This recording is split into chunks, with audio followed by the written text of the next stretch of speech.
The moment Anastasia Steele, the woman he had secretly claimed as his own for years, walked down the aisle in a breathtaking white gown, her arm linked with another man, the billionaire CEO Christian Grey finally grasped the devastating truth. This obsessive alpha male, this possessive husband in the making, had always seen her as his little wife, his baby girl to protect and dominate. The girl who used to cling to him every single day, sending sweet texts of good morning and good night for 7 long years, had vanished from his life without a trace. In this dark romance filled with jealousy and revenge, he convinced himself it was just one of her little tantrums. Once this sham wedding ended, he would whisk her away on his private jet, spoil her with Van Cleef and Arpels jewels and intimate dinners on his luxury yacht off the Italian coast. And she would submit, melting back into his arms, understanding that everything else was mere business. She was his to ruin, after all, touch her and die. Out of habit, he reached for his phone, ready to tease her about how stunning the bride looked, how the whole affair was theater for the boardroom wars. But the screen flashed with breaking news instead. Beijing's wealthiest dynasty had announced an engagement. The headline photo captured a radiant Anna smiling up at her fiancé, the same clingy little secretary he had kept hidden in the shadows of his empire. She looked impossibly happy on another man's arm, a stark contrast to the submissive good girl he had molded in his New York penthouse. She had agreed to the arranged marriage a full month earlier, ending their secret, unequal bond for good. This enemies-to-lovers tale had twisted into something darker, with an age gap that only fueled his obsessive control. For years, as the grumpy sunshine dynamic played out between them, he had showered her with private luxuries.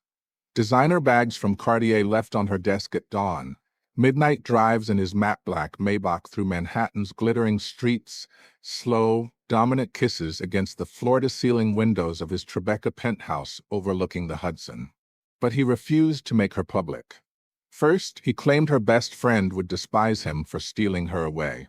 Later, after she graduated and became his executive assistant, he insisted an office romance would spark vicious gossip and ruin her budding career.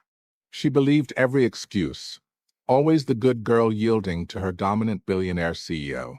When rumors of his upcoming alliance marriage, a classic marriage of convenience, exploded across financial outlets, she rushed to the private VIP lounge where he lounged with his inner circle, desperate for the truth.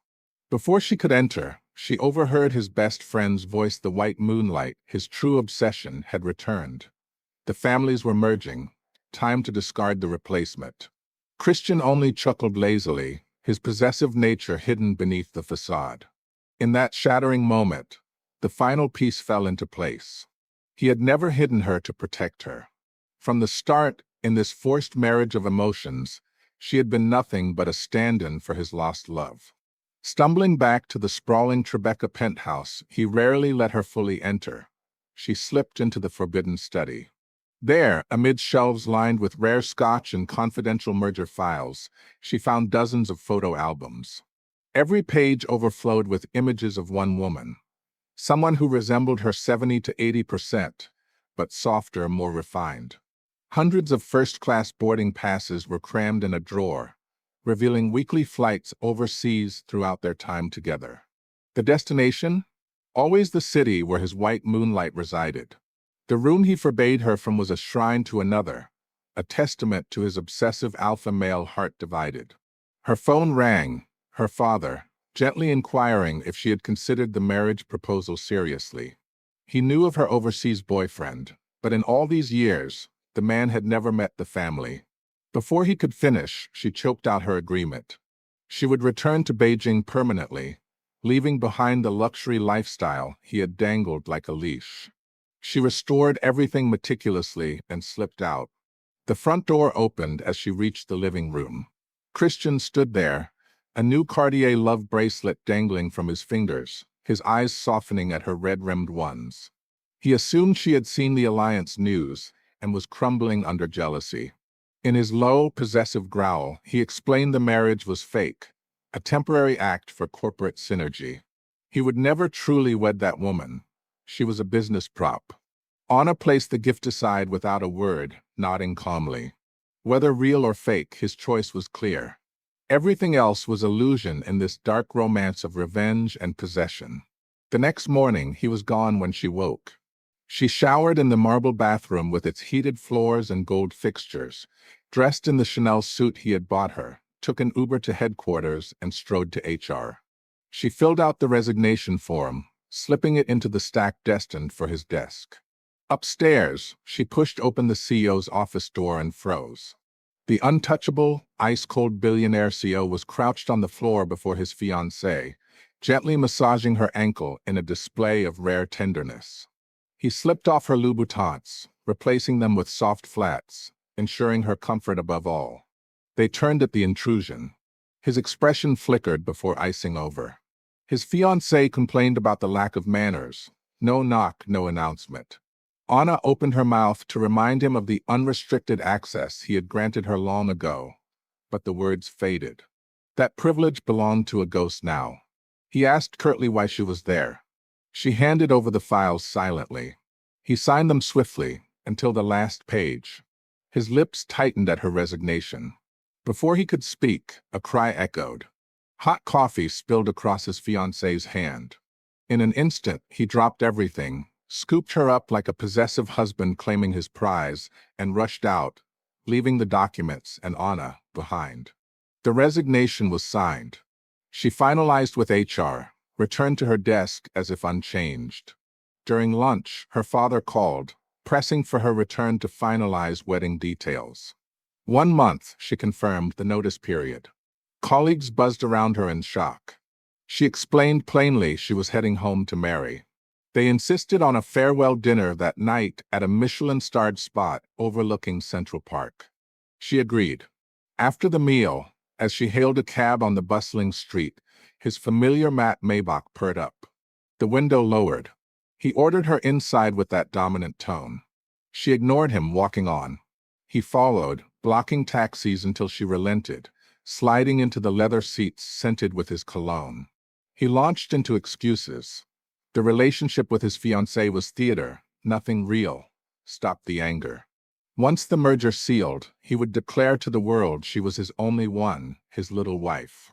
She stared ahead, asking if it was true. He averted his eyes. She smiled faintly. Of course not. She's mine. Every breath she takes belongs to me. No one else can have her. I'll ruin anyone who tries. The next day, he texted meet at the bridal atelier. As his employee, refusal wasn't an option. His Maybach waited outside. Through the tinted window, she saw him locked in a deep, jealous kiss with his fiancée, hands roaming possessively. They parted at her approach. The fiancé sweetly suggested reassigning assistant duties. Anna was too young, too clumsy. He hesitated, then yielded. For hours, the fiancé tormented her, forcing her to kneel for hem adjustments, dashing across the city for gourmet snacks, holding heavy couture gowns until her arms trembled. Christian watched from a velvet chaise, never intervening, his obsessive alpha male side conflicted. When the fiancée eyed Anna's vintage diamond star necklace, an heirloom from her late mother, she demanded it. A struggle broke out. The chain snapped, the pendant shattered on the marble. Anna slapped her hard. Christian stormed in, shoving Anna away. She stumbled, her forehead cracking against a table edge. Blood trickled as she knelt, gathering fragments. He carried his crying fiancée out, dismissing the necklace as a trinket, not worth the violence. In the penthouse later, the air thick with tension, he cornered her against the wall in a heated wall's dawn, his hands tearing at her blouse in punishment, breaths heavy with dominant fury, hinting at the red room games they once played. Ropes, belts, submissive yields in the steam-filled bathroom or vibrating car rides home. She took days off for stitches, the scar a reminder of abuse amid the high sweet moments lost. He didn't return home once, jetting off to his Italian villa instead. Her best friend called from Paris, gushing about earrings from Van Cleef, inviting her for dinner upon return. Anna agreed. Over the meal in a cozy bistro, she announced her impending marriage back home. Her friend was stunned, then raged on her behalf. How could a man hide her for 7 years, breaking her heart in this grumpy sunshine betrayal? They hugged, tears flowing. Christian burst in, demanding why she was marrying. Anna met his gaze if he had time, attend the ceremony. His face darkened like a storm. He dragged her to the Maybach, pinning her against the seat in a possessive grip, accusing her of revenge over the incident. She reiterated no joke. He insisted his fiancée tie was fake, promising compensation post-charade, perhaps an heir to his empire, her pregnant with his child. She affirmed again she was leaving to marry another. He didn't believe it, handing her a velvet box, the repaired necklace. Stop the games, baby girl. Days later, at a company team building on his private yacht in the Hamptons, truth or dare unfolded. He lost first. They demanded his photo album. It brimmed with his fiancée's images. He smiled amid teasing, but his eyes hunted Anna. She sipped champagne, feigning indifference. Her turn called the first contact. Future husband rang out. Colleagues cheered. Christian surged up, thunderous, ending the party, grabbing his fiancée and storming off. That night, the Maybach appeared again, insisting on driving her. His fiancée chattered memories en route. Anna gazed out silently. At the fiancée's family villa, a sprawling estate with ocean views. He yanked open the back door post-drop-off, gripping Anna's neck possessively, warning that tantrums were tolerable, but claiming marriage crossed lines. This obsessive alpha male wouldn't allow it. She calmly restated no tantrum, real marriage. He granted days off, vowing to stay home, make amends. He did, lingering in the penthouse. Anna overheard calls about birthday plans, not hers. Obvious who? On the banquet day, a lavish affair on his yacht, he excluded her. The fiancé called haughtily he forgot the ring, deliver it. Anna refused initially, taunted about fearing the proposal. She retrieved the ring from the drawer where she once dreamed it hers, and cabbed over. At the staircase, a thug ambushed her, pinning her roughly, reeking of liquor, claiming payment from the fiancé for a night. Anna fought, smashing a vase over his head, fleeing. Rage surged. She burst into the ballroom, shoving the fiancé into a champagne tower. Glass shattered. Blood flowed from shards on her legs. Christian arrived, scooping his bleeding fiancée, sparing Anna an icy glare, carrying her away like a possessive husband guarding his true prize. Guests murmured. Anna stood in chaos, realizing he always chose the white moonlight in this tale of jealousy and revenge. That night, he stormed the penthouse, accusing her of jealous ruin. She countered the thug assaulted her, checked cameras. He dismissed, his fiancée incapable. She must apologize at the hospital. She refused. He called security. They dragged her there. Curled in his arms, the fiancé wept. He glared at Anna like a monster. Something shattered inside her. She apologized, not for the push but for loving him, wasting youth, misjudging. Then she left. Gifts piled up, Hermès bags, Cartier watches, rare orchids from his private greenhouse. She donated all. He called weary, why donate? Focus on your fiancé, she urged. Fake or not, he performed for the world. Resignation ended. She packed. He returned with presents, suggesting his Hamptons villa till merger close.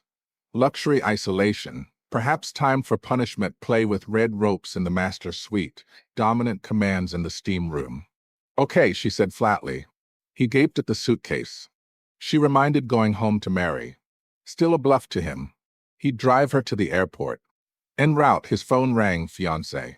He stepped out, arranged a cab for Anna, promising to follow. She watched him leave, then blocked him. At the airport, a tall man in bespoke Tom Ford awaited, sharp jaw, cold eyes warming at her sight. He nodded. Miss, I'm Alessandro Valentino. You're betrothed. This mafia boss, another billionaire CEO with an age gap allure, exuded obsessive alpha male energy. Ready for their forced marriage, a marriage of convenience turning enemies to lovers. Behind her, Christian's world crumbled. She was his once, his baby girl, his little wife. Now she belonged to another, pregnant perhaps with a rival's heir in time, and he would regret letting her slip, vengeance burning in his soul. You're mine, he thought in agony. Mine to ruin. But it was too late. The possessive husband had lost his good girl forever. Christian, meanwhile, spiraled in revenge plots from his New York penthouse, obsessive over the woman he let go. The luxury lifestyle felt empty without his submissive prize. She's mine. Every breath she takes belongs to me, even now across oceans. But Alessandro whispered, otherwise good girl, you're my little wife now. Their age gap only intensified the passion, forced marriage evolving into true possession. In time, pregnancy announced, the heir to Alessandro's mafia empire secured, while Christian's jealousy consumed him, leading to dramatic confrontations on private jets and yacht showdowns.